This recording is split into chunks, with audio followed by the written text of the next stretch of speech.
Hello students, welcome to our online video tutorial class.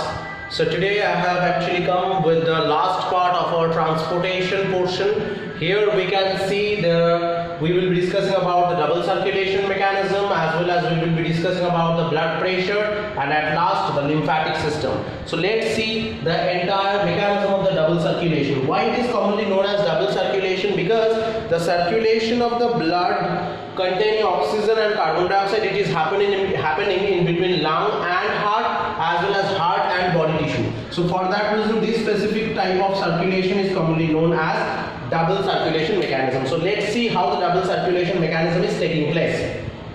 In case of double circulation mechanism, first of all, before starting, I want to say there are two types of circulations. We can see, that is pulmonary circulation, that is in between lung and heart, and the second type of circulation, that is between heart and body tissue. So in case of in between lung and heart, which kind of circulation can be found? That is known as pulmonary circulation. And in between heart and body tissue, which kind of circulation can be found? That is systemic circulation. So let's see how it is happening. First, from the environment, lung is obtaining oxygen or taking the oxygen. After taking, when the lung is filled with oxygen, first of all, lung is sending that oxygen through the pulmonary vein to the left atrium. In the previous video where I have discussed about the transportation or the transportation way of the blood, there we have seen through the pulmonary veins, 3 from the right hand side, 3 from the left hand side. These 6 pulmonary veins will be carrying oxygen and entering within the left atrium. From the left atrium, that oxygenated blood is coming to the left ventricle. From the left ventricle, that oxygenated blood will be passing through the dorsal aorta to various body organs, various body tissues, by breaking down into smaller or minute arteries. So here also I have shown you the dorsal aorta that carrying oxygen, and when that dorsal aorta is breaking into multiple small branches, that means arteries, through those arteries that oxygenated blood has entered within the body tissue, and that body tissue has taken that oxygen or utilized that oxygen. Now the point is that when the body tissue is performing the respiration, after respiratory mechanism, they are continuously producing carbon dioxide. That carbon dioxide will be released into the veins or venules through this from this body tissue. And obviously these arterioles and venules, when they are present on the surface of body tissue, they have created the capillary structure, blood capillary. So carbon dioxide has released into these veins. From these veins, carbon dioxide is passing towards the right atrium through the superior and inferior vena cava. Already I have shown in the previous video when I have talked about the structure of heart. So there, carbon dioxide is transporting through the inferior and superior vena cava to the right atrium. From the right atrium, the carbon dioxide containing blood is coming to the right ventricle. Next, when the right ventricle squeezes, the carbon dioxide containing blood through the pulmonary artery is returned to the lung. And keep it in your mind, this pulmonary artery is carrying carbon dioxide containing blood, and when the carbon dioxide containing blood is going towards the lung, and there that lung is just releasing the carbon dioxide towards outside. Always keep it in your mind, this pulmonary vein and pulmonary artery has also created one capillary like structure on the lung, and this is the capillary, and in between that lung and that specific capillary made by pulmonary vein and artery,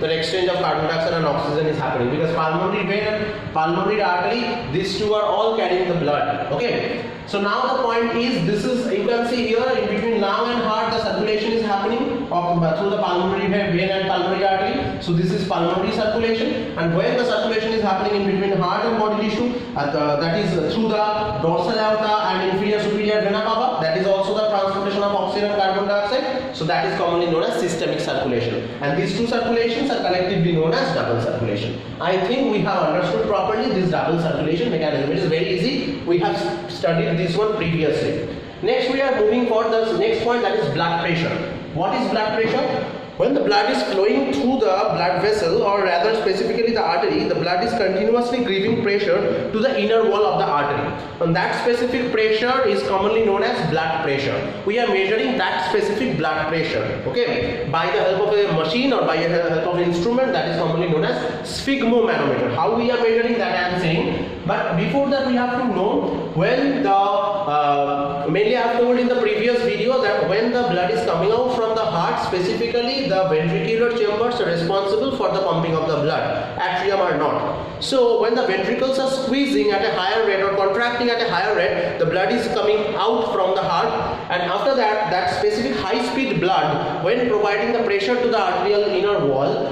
that specific pressure is commonly known as systolic pressure. Why systolic pressure? Because we all know that that when the heart chambers are contracting, that is known as systole, and when they are relaxing, then it is known as diastole. So when both of the ventricular chambers have systoled or when they have contracted, automatically blood has come out, and due to that blood, when the pressure is getting created on the surface of artery, automatically that pressure will be commonly known as systolic pressure. Keep it in your mind that systolic pressure will be 120 millimeter of Hg.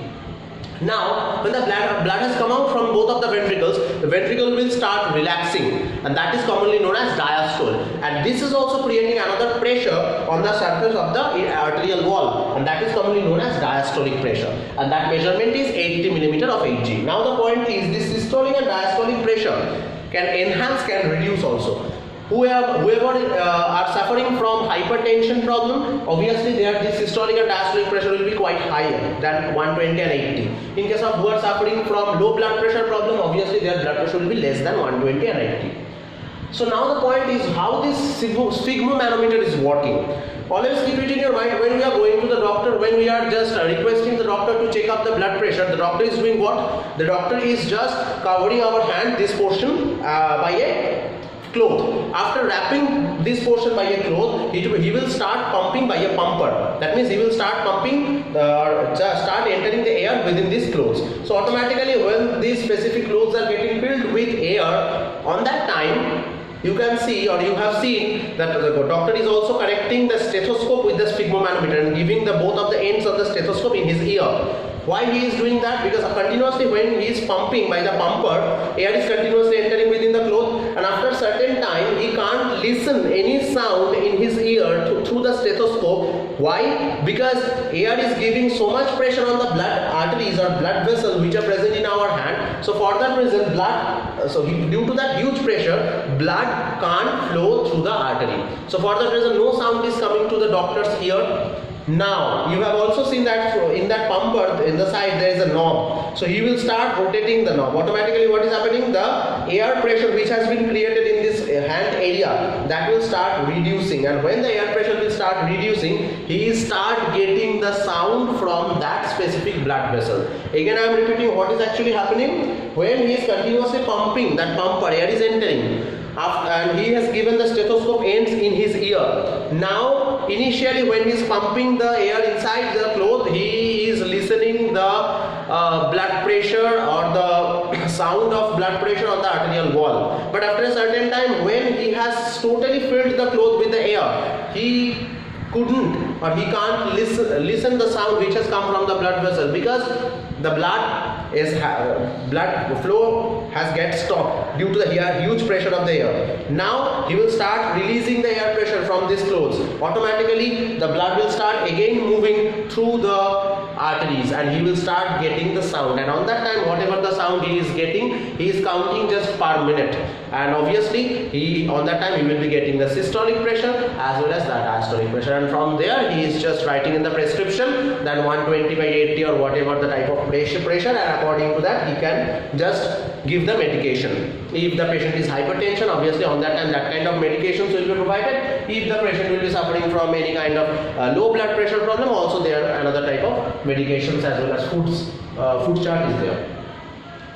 Now the next point is that how do food and O2 reach to the body cell? We have already get that answer from this specific cycle, specifically systemic circulation. From the heart, when the oxygenated blood is passing through the dorsal aorta and arteries to the body tissue, obviously these specific dorsal aorta and arteries are actually carrying the food. Now the point is that how the food and oxygen, how it has been get transported, we have understood, but how the food is transported, that is the question. We all know that we are taking food, it is moving through the mouth, esophagus, and through the stomach. The digestion has happened, and after that when the food has come to the small intestine, from the small intestine the food has get absorbed. Okay, now after getting absorbed the food into the from the small intestine, it is entering within the arteries specifically, and when it has been entered within the arteries, from those small intestine, that food will be get distributed to each and every body part. Because why? Because arteries are carrying oxygenated blood and carrying also food. So that's why that is getting distributing the food to each and every body part. So food as well as oxygen is getting just transported through the help of arteries. Next point, lymphatic system. What is lymphatic system? Lymphatic system is a such kind of system which is also supporting the body fluid system or the blood system or blood circulatory system. With the blood, there is another type of the body fluid also present in our body, that is lymph. Lymph is present in very minute quantity. It's not like that blood huge quantity 4 to 5 liters is circulating in our body. But lymphatic vessels or lymph is actually the part of this system. So that specific body fluid is actually called as tissue fluid. Why? Because the blood which is coming up to the surface of the body tissue or body organ, after that lymph is taking the charge to send all of the nutrients, all of the respiratory gases to each and every body cell, body portion, body organ, each and every corner. So that's why that lymph is there. Keep it in your mind, lymphatic system is composed of these 4 portions. One is lymph, second one is lymph vessel, third lymph capillaries, and fourth that is lymph nodes. Now, here the point is, first what is lymph? Already we know that lymph is generally a yellowish colored fluid. There is no RBC, that's why red color is not there. So many leukocytes are there, nutrients are there, salts are there, hormones are there, all are there. Okay, so that specific fluid is actually called as tissue fluid because that is actually carrying the food or food nutrients to each and every body part. It is responsible for carrying respiratory gases. It is responsible for carrying excretory materials from each and every body cell to the outer capillary present on the body surface, body organ surface or body tissue surface. Next, this lymph is distributed throughout the body through the several vessel-like structures or tube-like structures. So those are commonly known as lymph vessels. Like the blood vessel, these are lymph vessels.